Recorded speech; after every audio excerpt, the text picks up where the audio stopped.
You're walking down a street you've never been on, in a city you've never visited. You turn a corner and suddenly it hits you, an overwhelming, unshakable feeling that you've been here before. You recognize the exact color of that door. You know the sound the fountain is about to make, and you feel the way the light hits that specific window as if it's a memory. For a split second, it feels like you're reliving a moment. But you're not. This isn't a glimpse into a past life or a glitch in the Matrix. It's a real-time glitch happening inside your own brain. A bizarre and fascinating phenomenon that happens to about 2/3 of us. This is déjà vu, which is French for already seen. And it's one of the most uncanny experiences the human mind can produce. It's a powerful, unsettling sensation of having lived through the present situation before, even when you know for a fact that you haven't. It's not just a feeling of vague familiarity, like seeing someone who looks like a person you know. It's a specific and jarring conflict between two competing signals in your brain. One that's screaming, "This is familiar," and another that's calmly stating, "This is impossible." For centuries, people have tried to explain it. Was it a message from a dream you can't quite remember? A brief connection to a parallel universe? Or maybe evidence of reincarnation, a fleeting memory from a life you lived long ago? The mystery is so compelling because the feeling is so real. You might even feel like you know what's going to happen next, what someone is about to say, or which way a car is going to turn. But what's really going on in your head when this happens? For most of us, experiencing déjà vu is not a sign of a medical problem. Instead, neuroscientists believe it's a fascinating quirk of your memory, a momentary hiccup in the complex machinery that constructs your reality. The truth isn't out there in the cosmos, it's right between your ears, in the intricate wiring of your neurons. And by understanding this glitch, we can uncover something profound about how our brains work every single day. To understand déjà vu, we first need to look at how your brain handles memory. Think of your brain as a hyper-advanced, but sometimes messy, biological computer. It has different systems for different jobs. One part is responsible for processing what's happening right now, the sights, sounds, and feelings of the present moment. Another, much larger system acts as your long-term storage, your brain's vast filing cabinet of past experiences. Normally, these two systems work in perfect harmony. You experience something new, and it's processed as the present. Then, your brain encodes it and files it away into long-term memory for later retrieval.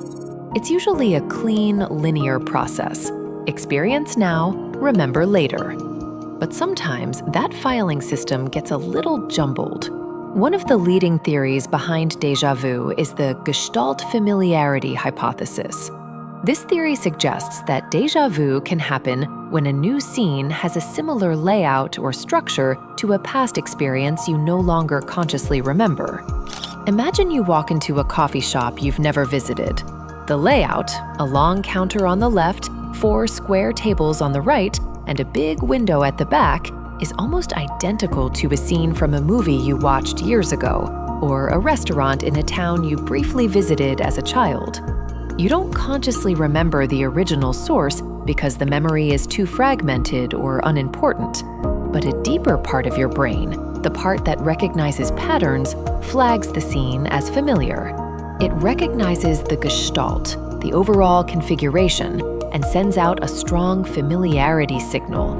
Your conscious mind is then left with a bizarre paradox, an overwhelming feeling of recognition, but with no actual memory to attach it to.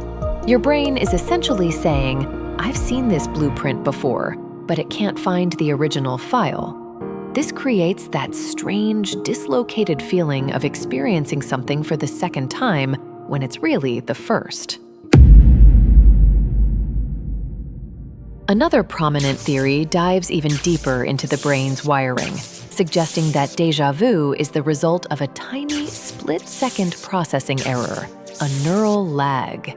This is sometimes called the dual processing or split perception theory. Imagine your brain processing the world through parallel pathways.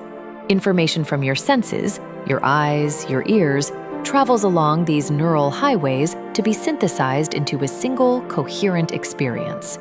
These pathways are incredibly fast and are usually perfectly synchronized, arriving at their destination at the exact same time. But what if, for just a millisecond, one of those signals got slightly delayed? According to this theory, that's exactly what happens during déjà vu. For an instant, the two signals become asynchronous. One signal arrives on time, and your brain processes it as the present. A fraction of a second later, the delayed duplicate of that exact same signal arrives. Because the first signal has already been processed, the brain misinterprets this second, lagging signal as a memory being recalled. It's like your brain is experiencing one single moment twice. The first time as a new event, and the second time, a mere millisecond later, as an old event. This creates the powerful illusion that what you're currently experiencing is actually a memory replaying in real time. This isn't two separate events, but one event being perceived with a tiny, imperceptible echo.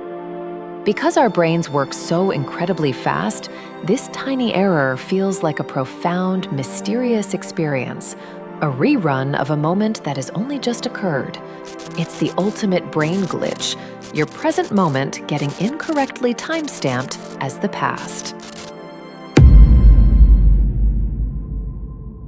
For years, scientists saw déjà vu as a simple memory error, but more recent research turns that idea on its head. What if déjà vu isn't a sign of a faulty memory system, but actually a sign of a healthy and highly functional one? This newer understanding is often called the memory conflict theory. It suggests that déjà vu is a two-part process. First, the temporal lobe, a region deep in your brain responsible for memory, can sometimes misfire and send out a false familiarity signal about a new experience. It essentially says, "Hey, I recognize this," when it shouldn't. But then another part of your brain kicks in, the frontal regions, which are responsible for decision-making and rational thought. Think of this area as your brain's built-in fact-checker. It receives the familiarity signal from the temporal lobe, but it also checks it against your actual stored memories. The frontal lobe quickly determines, wait a minute, there's no actual memory of being here before. This feeling is wrong. Déjà vu is the conscious experience of you catching this conflict. It's the moment you become aware that your brain is arguing with itself. One part is giving you a false feeling of recognition, while the other part is correctly identifying that feeling as an error. This is why déjà vu feels so weird. It's not just familiarity, it's the simultaneous awareness that the familiarity is incorrect. So this suggests déjà vu is actually evidence that your brain's error detection system is working perfectly. It's a sign that your mind is healthy enough to notice its own small mistakes and prevent you from believing a false reality. In a way, it's a moment of heightened self-awareness where you get a rare glimpse into the complex checks and balances constantly happening inside your own mind. If déjà vu is a common brain glitch, are there things that make it more likely to happen? Research says yes. First, age plays a big role. Déjà vu is most common in young people, typically between the ages of 15 and 25. This may be because the young brain is more excitable, with neural pathways still developing, making it more prone to these occasional misfirings. As we get older, these experiences tend to become less frequent. Stress and fatigue are also major triggers. When you're tired or stressed, your brain's processing speed can be affected. Neuronal firing can become slightly off, increasing the likelihood of those split-second delays or memory conflicts that cause déjà vu. Interestingly, your lifestyle can also have an impact. People who travel frequently or have very active imaginations report experiencing déjà vu more often. This might be because they are constantly being exposed to new environments that contain familiar feeling elements, giving the brain's pattern recognition system more chances to get triggered. There's also a possible link to a neurotransmitter called dopamine. Dopamine is involved in signaling familiarity in the brain, and when its levels are higher, it could potentially make these feelings of false recognition more common. So, does this sound familiar? Have you ever had a déjà vu experience that was so vivid it stopped you in your tracks? Tell us about your most memorable brain glitch in the comments below. It's fascinating to see just how many of us share this strange and wonderful quirk of the mind. Déjà vu isn't a glimpse into the past, and it isn't a mistake in reality. It's a quiet moment where the brain briefly reveals how perception is being constructed. Most of the time, this process runs silently. Reality feels solid, time feels linear. But in déjà vu, something hesitates, and awareness notices. Not to alarm you, not to reveal a hidden truth, just enough to remind you that what we experience as reality is not a recording, it's a continuous interpretation. And then the moment passes, the feeling fades, and life continues.